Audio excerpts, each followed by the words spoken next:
El dique Florentino Ameguino guarda directa relación con las diferentes problemáticas que se presentaban en el valle inferior del río Chubut. Recorremos esa situación a través de la experiencia y conocimiento del ingeniero Camilo Vives y el licenciado Alberto Astuti.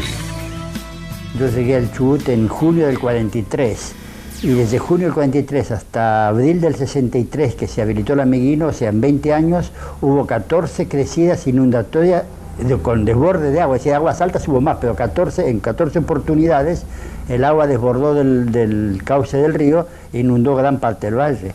Las grandes crecidas, las más grandes fueron la del 45 y la del 58. 58 el agua cubrió 20.000 hectáreas. 20.000 hectáreas, no todas las tierras solamente cultivables, sino 20.000 hectáreas cultivables y no cultivables. El valle tiene desde Bocatoma al mar unas 50.000 hectáreas, es decir, que cubrió más del 40% de la superficie del valle fue cubierta por las aguas. Así que vea qué importancia que tenía la crecida qué importancia negativa tenía para el desarrollo del valle. Tenemos que tener mucho cuidado con el río, mantenerlo, incluso no es una labor imposible, ¿no? Es un poco de cuidado de conservarlo, limpiarlo y mantener los terraplenes de defensa.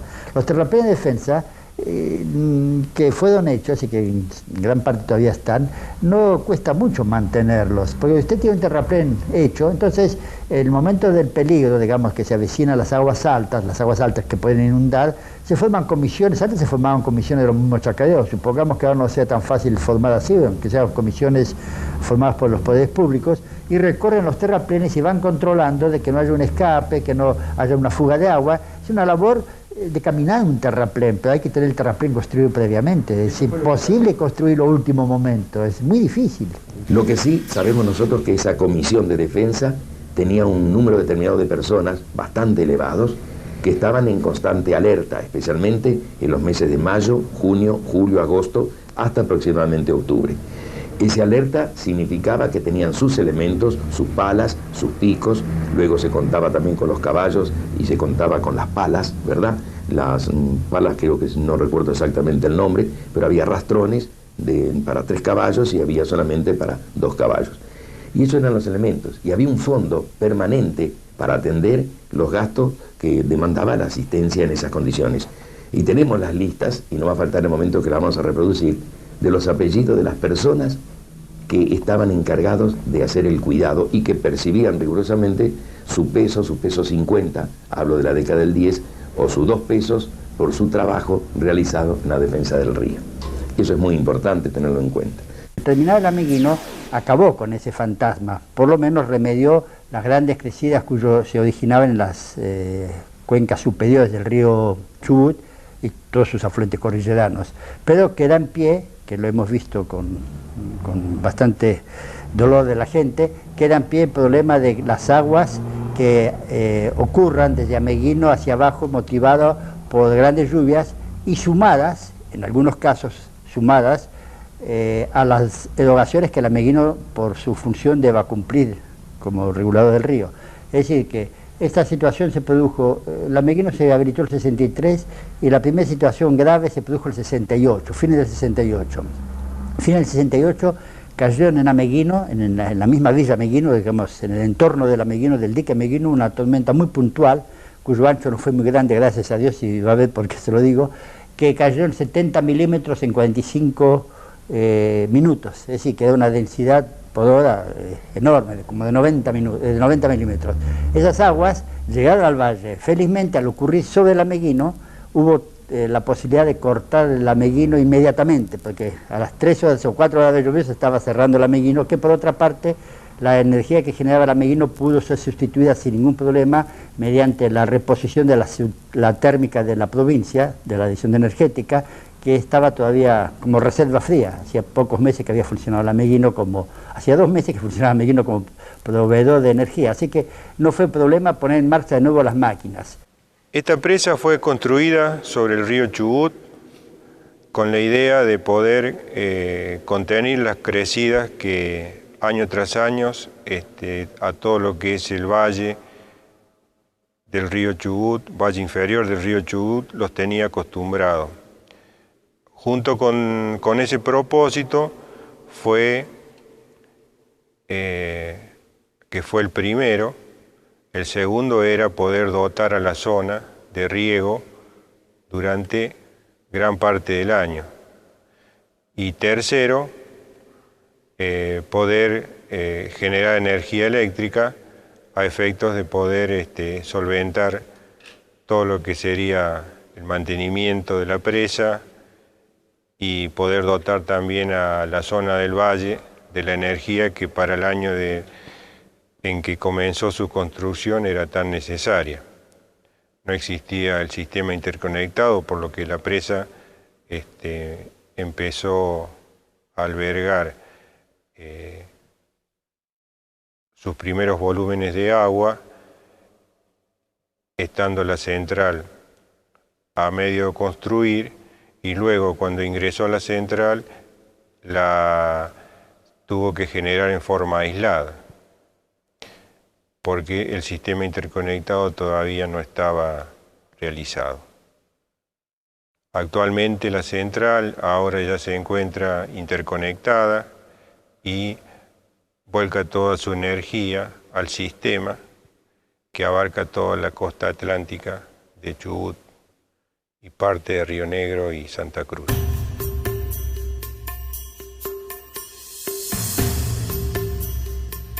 Conocemos las historias de vida de pobladores y trabajadores del dique. Tema que recuerdo fuertemente, la inundación, en fin, cómo afectó, qué trabajos se hicieron para tratar de atenuar los efectos, que incluso estaba mirando acá en la certificación de obras de la empresa que ejecutó el dique Ameguino. En su certificado de obra le pusieron expresamente: durante la época de inundaciones trabajó activamente para reducir los peligros que las mismas acarrearon. O sea, sí, hubieron algunos que lo trataron de loco. ¿A quién? Al ingeniero Darín. Porque salió con el teodolito cuando esa inundación que tomaron ustedes iba a ser grande. No por lluvia como ahora, sino por los deshielos de la cordillera. El ingeniero agarró el teodolito y salió y les marcó. Les marcó hasta dónde iba a llegar el agua de la inundación. Le dijeron que estaba loco. Cuando vino la creciente, tuvimos que salir. La policía comunicó de arriba del techo de una casa, porque no había almacén, no había carnicería, no había panadería, el agua tenía más 1 metro adentro de las casas. Y sin embargo, el ingeniero cumplió con su palabra. Hasta aquí llega el agua y hasta ahí llegó. Los campamentos estaban divididos en el campamento, decimos, más abajo. Había un campamento que era para la gente de más categoría, y la Media Luna, un campamento para oficiales, y después había un campamento denominado de la Colmena, que era para los peones. También hubo un campamento en la planicie. El campamento del dique Ameguino experimentó esta grande crecida. Después de observar cómo el agua se encontraba de lado a lado de la ladera. Al fondo se ve el camino de bajar al valle. ¿Qué año fue esto? 58. Julio 1958. Nosotros, por aforo, de acuerdo a una maqueta, de acuerdo a una escala hidrométrica, hemos calculado que el caudal en su paso por el dique fue de 650 metros cúbicos por segundo. Y vine ahí al dique a buscar trabajo, lógico. Y me dijeron, no hay trabajo. Entonces me fui a la estación de servicio que hicieron las chapas, ¿vio? A la terminal del tren. Estuve un mes trabajando y después me fui a trabajar al dique. Ajá. Y de que entré a trabajar al dique, estuve 1 año 5 meses, solamente en descarga y carga de cemento. Después pasé al campamento abajo. Era una comunidad muy bien estructurada. Teníamos todo. Teníamos hasta conjuntos de teatro. Este se llamaba Los Pies Descalzos. Y vinieron del dique a representar en Trelew y en Gaiman la obra. Bueno, casamientos se hacían, partidos de fútbol, había torneos, campeonatos, no sé cómo se llaman, de distintos campamentos. Estaba el campamento 4, campamento 3, campamento 1, y se hacían los torneos, los campeonatos, ¿no? ¿Ves? Acá está la escuela, los actos hermosos que se preparaban, ¿ves? Actos muy lindos que se preparaban, las maestras se dedicaban una barbaridad. Cuando yo fui al dique, la mitad estaba hecha no, la mitad más o menos cubría la parte de la otra mitad faltaba. Había lugares que nosotros teníamos que ir más hacia atrás, como 50 metros, más de 50 metros más hacia atrás para ir a los agujeros que había en el... Bueno, sacamos tierra, pedregullo de los pozos, y fuimos y lo hacíamos terraplenes y lo tirábamos ahí. Pero encajada tras encajada. Para salir de ahí de los 50 metros a los 3 metros, tenía una caja de 4 metros y pico, 5 metros.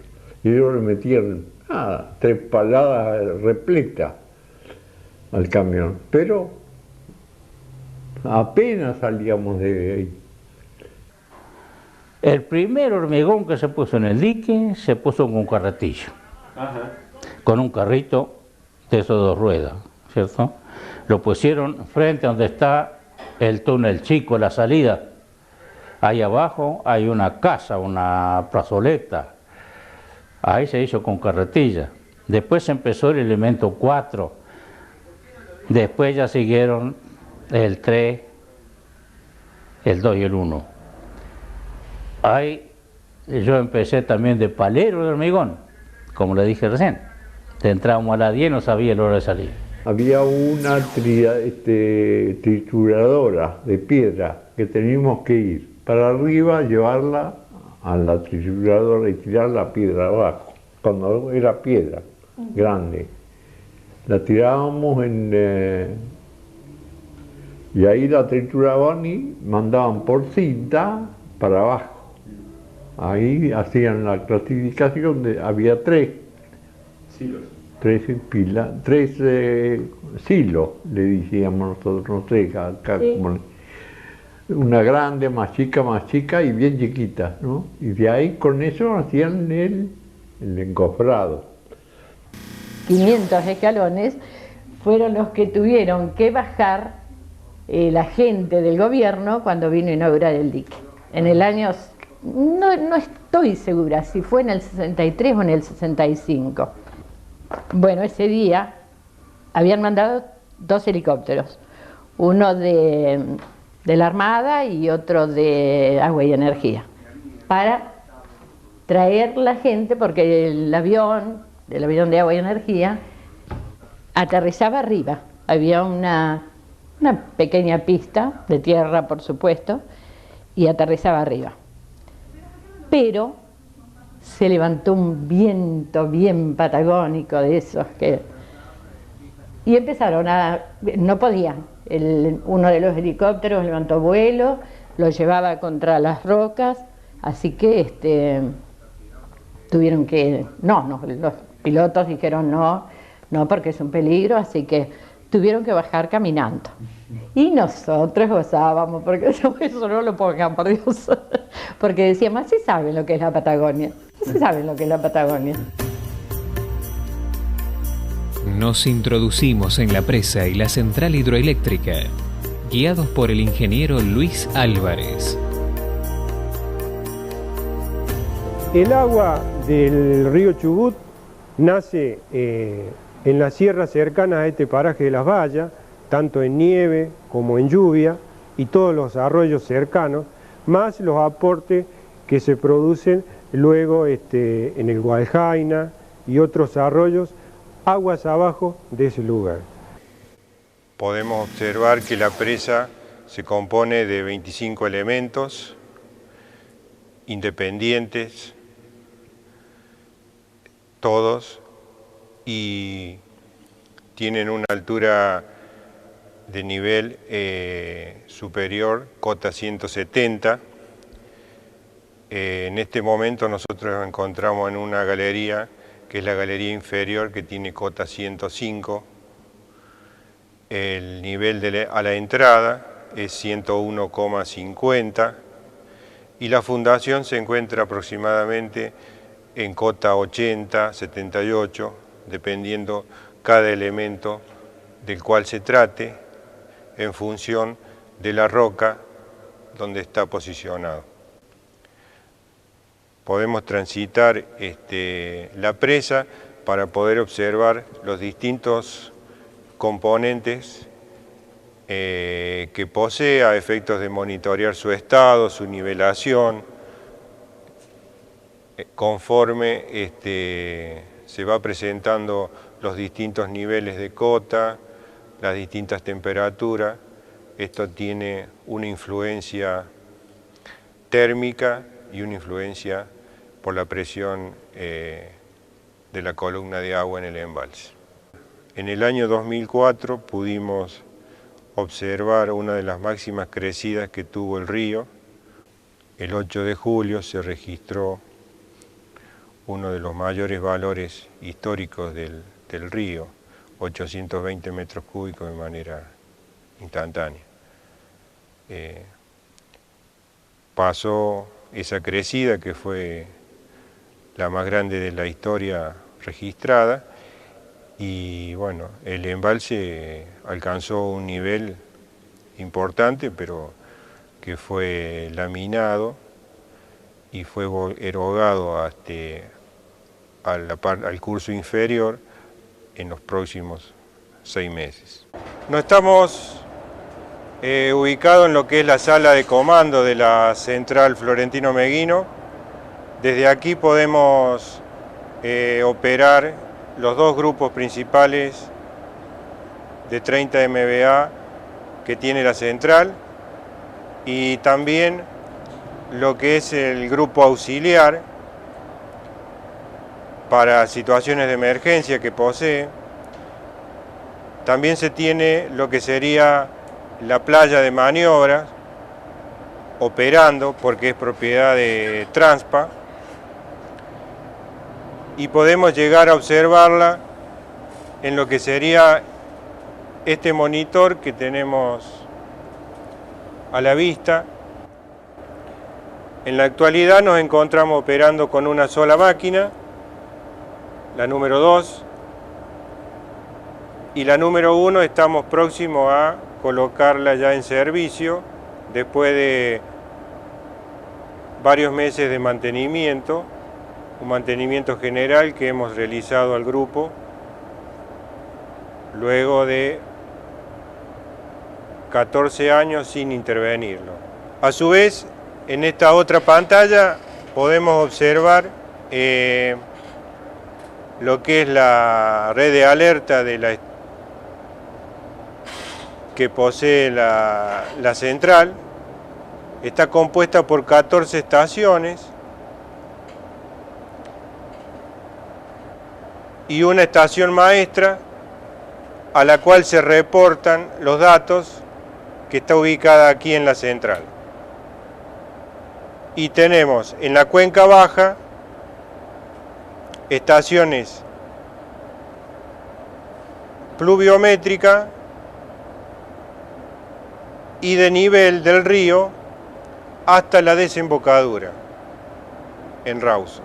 Gracias al embalse, el río no ha tenido una autolimpieza mecánica, producto de sus movimientos por crecidas que año tras año las tenía en su época anterior a la presa. Entonces el río se veía sometido a caudales variables de manera casi permanente.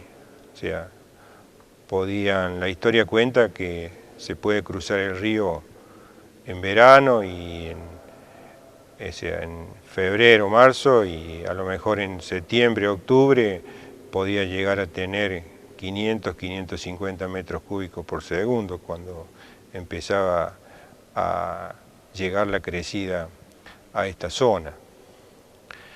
Esas variaciones del río le producían un efecto de limpieza al cauce que mantenían las secciones limpias, libres de maleza, arboledas, y bueno, y después también está la urbanización que se ha ido llegando a las orillas y márgenes del río, que han ido de alguna manera depreciando la calidad que debería tener. Por esa razón, la limitante del río es cada vez menor. Y bueno, exige un plan de mantenimiento.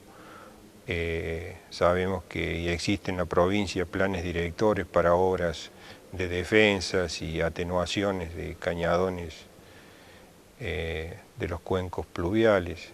Y bueno, todas esas obras son necesarias, más algunas otras, que dotarían al río de una mejor capacidad de traslación. A partir del año 94 la presa entra en manos de la administración de lo que es Hidroeléctrica Meguino Sociedad Anónima, y dentro del contrato de concesión la presa y la central tienen una serie de obligaciones que tienen que ver con el funcionamiento de la presa y con los criterios, digamos, que se le imponen para el seguimiento del Estado, para adecuar también ciertas obras que pertenecientes tanto a la presa como a la central, que no estaban debidamente actualizadas por un lado, y para, desde el punto de vista del mantenimiento, ponerlas a punto.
De esta forma, Hidroeléctrica Meguino Sociedad Anónima nos muestra de qué manera trabaja en pos de objetivos comunes al bienestar y a la calidad de vida de nuestra comunidad.